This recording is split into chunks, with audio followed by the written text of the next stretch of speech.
No भूर्भुवः स्वः तत्सवितुर्वरेण्यं भर्गो देवस्य धीमहि धियो यो नः प्रचोदयात्। ओम शांति शांति शांति। नमस्कार मेरे प्यारे दोस्तों। ये भगवान श्री रामना महर्षि से बातचीत का 16वां वीडियो है। ये वीडियो शुरू होता है 181वीं बातचीत से। यज्ञदत्वा ने निवर्तन्ते तद्वाम ब्रह्मम। वह धाम कौन सा है? क्या यह महत्तत्व से परे जो शुद्ध संवित है वही तो नहीं है? महर्षि हाँ। भक्त न निवर्तन्ते का अर्थ है पुनः अज्ञान से आवृत न होना। महर्षि हाँ। भक्त क्या इसका यह अभिप्राय है कि महत्तत्व प्राप्त करने वाले भी अविद्या के जाल से मुक्त नहीं हुए? महर्षि इस कथन का कि सर्वलोक ब्रह्मलोक तक मनुष्य को पुनर्जन्म से मुक्त नहीं करते, यही अभिप्राय है। भगवत गीता कहती है मुझे प्राप्त कर पुनर्जन्म नहीं होता, अन्य सब बंधन में है। इसके अतिरिक्त जब तक तुम यह कल्पना करोगे कि गति है जैसा कि गत्वा शब्द का अभिप्राय है, तब तक पुनरावृत्ति भी होगी। गति में पूर्वगमनम की संभावना निहित है। जन्म क्या है? यह अहंकार का जन्म है। जन्म लेकर किसी जगह जाओगे, जहाँ जाओगे वहाँ से पुनः आगमन होगा। अतः यह सब शब्दाडंबर त्याग दो। तुम्हारा निज स्वरूप जैसा है वैसा रहो। देखो तुम कौन हो एवं आत्म भाव में रहो। जन्म मरण आवागमन से रहित भक्त सत्य। तथापि यह सत्य प्राय सुनकर भी हम धोखे में आ जाते हैं तथा हम इसे भुला देते हैं। महर्षि यह सही है, प्राय स्मरण कराने की आवश्यकता है। 182वीं बातचीत।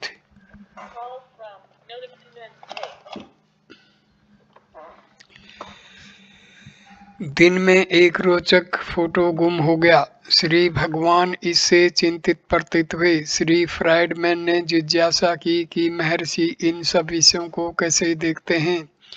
श्री भगवान ने कहा, कल्पना करो तुम स्वप्न में मुझे पोलैंड ले जा रहे हो। जाकर तुम मुझसे प्रश्न करो, मैंने ऐसा ऐसा स्वप्न देखा था। क्या आपने ऐसा स्वप्न देखा अथवा आप इसको जानते हैं अथवा आपका इस संबंध में क्या दृष्टिकोण है? भक्त किंतु आपको अपने समक्ष हुई घटनाओं का भी भान नहीं है।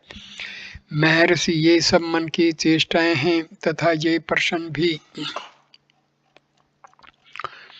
तदुपरांत श्री भगवान ने श्री राम द्वारा सीता के खोज संबंधी एक कथा सुनाई। पार्वती ने शिव से जिज्ञासा की कि राम पूर्ण पुरुष होकर सीता के खो जाने से दुखी क्यों हैं। शिव ने कहा कि राम अब भी पूर्ण पुरुष हैं। यदि उनके पूर्णत्व की परीक्षा करना आवश्यक हो तो पार्वती सीता बनकर राम के समक्ष जाएं तथा देखें क्या होता है। पार्वती ने ऐसा ही किया। राम ने उनकी उपेक्षा की तथा चक्षुहीन व्यक्ति के समान बिना पार्वती को देखे हे सीता करते आगे बढ़ गए। 13 मार्च 1936। 183वीं बातचीत। बम्बई के एक सज्जन ने कहा, मैंने श्री अरविंद आश्रम में माँ से निमन प्रश्न किया। मैं मन को संकल्प रहित शून्यावस्था में रखता हूँ जिससे ईश्वर अपने आप को अपने वास्तविक रूप में दर्शन दे सकें, किंतु मुझे कोई अनुभूति नहीं हुई। उत्तर इस प्रकार था, विचार ठीक है, ऊपर से शक्ति अवतरित होगी, यह प्रत्यक्ष अनुभव है। प्रश्नकर्ता ने आगे के लिए मार्गदर्शन चाहा। महर्षि है वैसे रहो, अवतरित होने अथवा प्रकट होने को कुछ नहीं है, केवल अहंकार की निवृत्ति की आवश्यकता है। वह जो है सदैव है, अब भी तुम वही हो, तुम मुझसे अलग नहीं हो।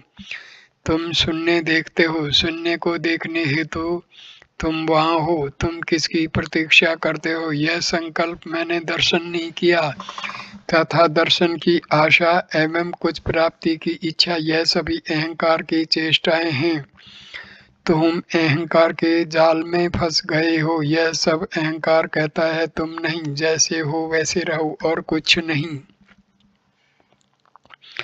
184वीं बातचीत। महर्षि, मूलाधारा को नीचे, हृदय को मध्य में तथा मस्तिष्क को शिखर अथवा इन सब से ऊपर अनुमान करना, यह सब भूल है। एक शब्द में संकल्प करना, यह तुम्हारा वास्तविक स्वरूप नहीं है। 185वीं बातचीत। महर्षि, धर्म ग्रंथों में ये पाई जाती है, मौन से कथन किया, शिथिल रहकर ही बताया। यह अव्यक्त शब्द कौन सा है? यह केवल मौन, प्रणव अथवा महावाक्य है। इन्हें शब्द भी कहा गया है। महावाक्य 4 हैं। नंबर 1 तत्वमसि, नंबर 2 अहम ब्रह्मास्मि, नंबर 3 अयम ब्रह्मा, अयम आत्मा ब्रह्म, प्रज्ञानम ब्रह्म। 186वीं बातचीत। महर्षि, हम समाचार पत्र तथा उसके अंतर्गत सब लेख पढ़ते हैं, किंतु स्वयं उस कागज के संबंध में कुछ भी जानने की चिंता नहीं करते। हम सार को नहीं अपितु छिलके को ग्रहण करते हैं। जिस आधार पर यह सब मुद्रित है वह कागज है। यदि हम आधार को जान ले तो अन्य सब कुछ ज्ञात हो जाएगा, यथा दीवार तथा उस पर अंकित चित्र। भक्त, आप एक ही सत्य प्रतिपादन कर रहे हैं, वह एक सत्य क्या है? महर्षि, वह एक केवल सत्य है, अस्तित्व जो जगत रूप में भासता है, पदार्थ जो हम देखते हैं तथा हम स्वयं। भक्त, आत्मा क्या है? क्या आत्मा के विषय में कोई अंतिम निर्णय है? महर्षि, पहले जानो आत्मा क्या है।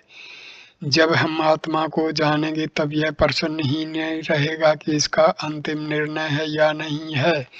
तुम आत्मा किसे कहते हो? भक्त, जीव आत्मा है। महर्षि, जीव क्या है यह जानो। जीव तथा आत्मा में क्या अंतर है? जीव स्वयं आत्मा है अथवा आत्मा कोई पृथक वस्तु है जिसका तुम अनुभव करते हो। उसका अंत निश्चित है। जिसकी उत्पत्ति हुई है उसका अंत अथवा विनाश अवश्यंभावी है। जो अजन्मा है उसका अंत नहीं है। जो वास्तविकता है उसकी अनुभूति नहीं हो सकती, उसका अनुभव नहीं किया जा सकता। हमें खोजना चाहिए। जो दृश्यमान है वह क्या है? जो दिखता है उसका अंत निश्चित है। जो वास्तविकता है वह नित्य है। जो नवीन प्रकट होता है वह बाद में नष्ट होगा। भक्त, नरदेह में अवतीर्ण होने पर क्या होता है? जीव का क्या होता है? महर्षि, पहले हम यह जान लें कि हम क्या हैं। हम जानते नहीं कि हम क्या हैं, और जब तक हम यह न जान लें कि हम क्या हैं, ऐसे प्रश्न की कोई गुंजाइश नहीं है। श्री भगवान का आशय स्पष्ट ही देह आत्म बुद्धि से है, जिससे जन्म मरण की भ्रांति उत्पन्न होती है। आत्मा पृथ्वी, अग्नि, वायु एवं जल आदि तत्वों से दूषित नहीं हुई है। उसका न जन्म है न मरण। गीता अध्याय 2 श्लोक 11। अशोच्या अनुशोचस्त्वं प्रजावादश्च भाषसे। आदि जन्म किसका हुआ है? तुम मनुष्य किसे कहते हो? यदि जन्म, मृत्यु एवं मृत्यु के उपरांत के विषयों की जिज्ञासा के स्थान पर यह प्रश्न करो कि अब तुम कौन तथा कैसे हो, तो ये प्रश्न नहीं उठेंगे। सुषुप्ति, गहन निद्रा, स्वप्न तथा जागृति अवस्था में तुम समान हो। क्या मैं भाव जीव है अथवा देह जीव है? क्या यह संकल्प हमारा स्वरूप है अथवा यह अनुभव कि हम रहते हैं आदि हमारा स्वरूप है? गीता के श्लोक को उद्धरण करते हैं। यदा ते मोह कलिलम बुद्धि व्यर्थितदा ऋष्यति तदा गंतासी निर्वेदम श्रोतव्यश्च श्रुतश्च। भक्त आत्म विचार क्यों आवश्यक है? महर्षि, यदि तुम आत्म विचार नहीं करोगे तो लोक विचार चुपके से घुसता है। जो नहीं है उसे पाने का प्रयास किया जाता है, न कि उसे जो वास्तविक है। जो तुम खोजते हो उसकी एक बार प्राप्ति के बाद विचार भी समाप्त हो जाते हैं और तुम उसी में स्थिर हो जाते हो। जब तक देहात्म बुद्धि है, आत्मा खोई हुई कही जाती है तथा व्यक्ति को उसे प्राप्त करने का निर्देश किया जाता है, परंतु स्वयं आत्मा कभी नहीं खोती, वह नित्य है। देह को आत्मा कहते हैं, इंद्रिय को आत्मा कहते हैं। इसी प्रकार जीवात्मा, परमात्मा आदि हैं। हजारों वस्तुओं को आत्मा की संज्ञा दी जाती है। आत्मा की खोज से अभिप्राय है वास्तविक आत्मा को जानना। समाधि केवल तथा सहज। 187वीं बातचीत। मैं कहता हूँ कि समाधिस्थ मनुष्य की देह आत्मा का निरंतर ध्यान करने के कारण गतिहीन हो जाती है, वह सक्रिय हो अथवा निष्क्रिय। ऐसे ध्यान में संलग्न मन देह अथवा इंद्रियों की चंचलता से प्रभावित नहीं होता।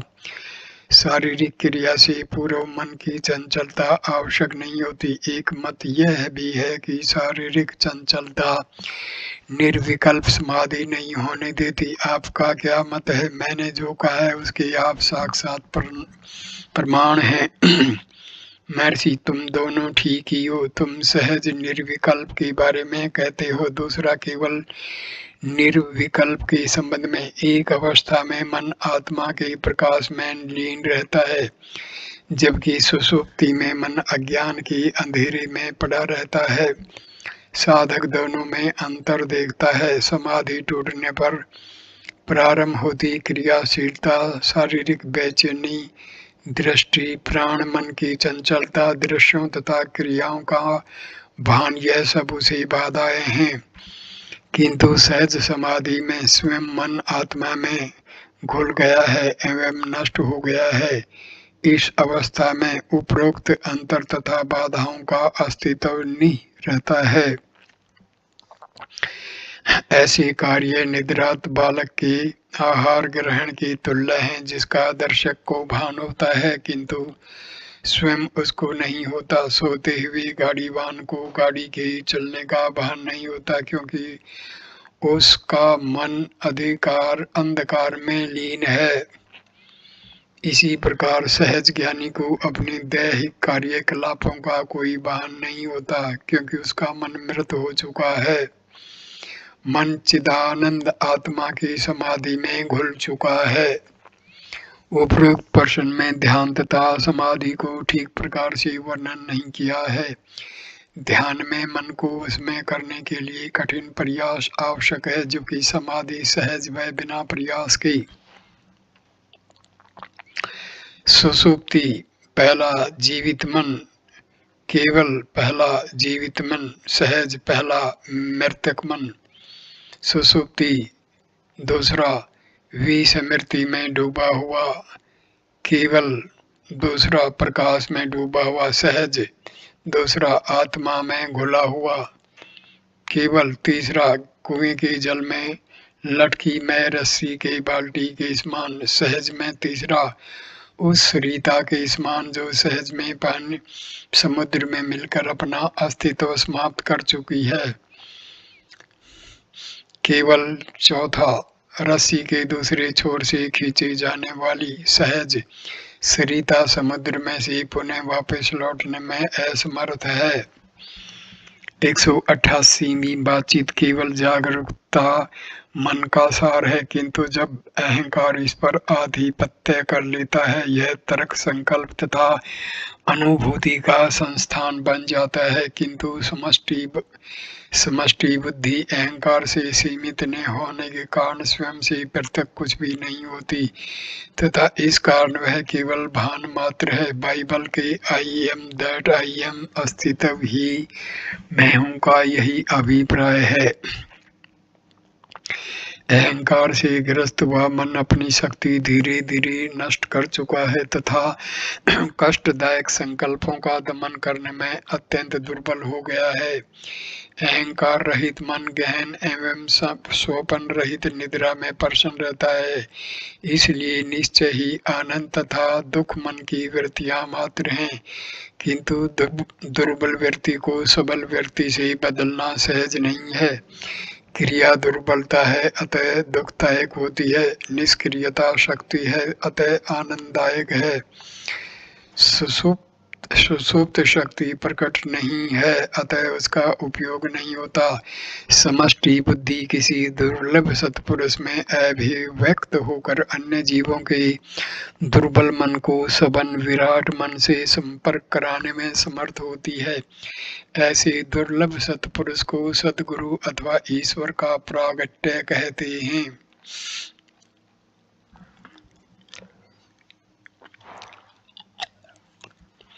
19 मई 1936 189वीं बातचीत मध्यम उम्र के फ्रांसीसी श्री एम ऑलिवर लोकोम्बे भारतीय सभ्यता संस्थान पेरिस विश्वविद्यालय के प्रतिनिधि होकर भारत की यात्रा पर थे। फ्रेंच भारत से यहाँ पधारे। अन्य व्यक्तियों के अतिरिक्त वे महर्षि के भी दर्शन करना चाहते थे। वे आश्रम में लगभग 3 घंटे रहे। वे मूल संस्कृत में भगवत गीता, उपनिषद, सूत्र आचार्य शंकर एवं रामानुज की भाषा सहित पढ़ चुके थे। उन्होंने प्रश्न किया, क्या महर्षि का उपदेश वही है जो शंकर का है? महर्षि का उपदेश केवल अपने स्वयं का अनुभव तथा साक्षात्कार की अभिव्यक्ति है। दूसरों को यह श्री शंकर के समान मालूम होता है। भक्त निश्चय ही क्या इस साक्षात्कार को अन्य प्रकार से भी व्यक्त किया जा सकता है? महर्षि ज्ञानी पुरुष अपनी भाषा का प्रयोग करेगा। श्री भगवान ने आगे कहा, मौन सर्वोत्तम भाषा है। भक्त हठ योग तथा तांत्रिक साधना के संबंध में महर्षि क्या कहते हैं?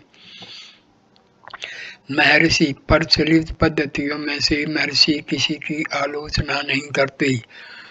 मन की शुद्धि हेतु सभी उत्तम है,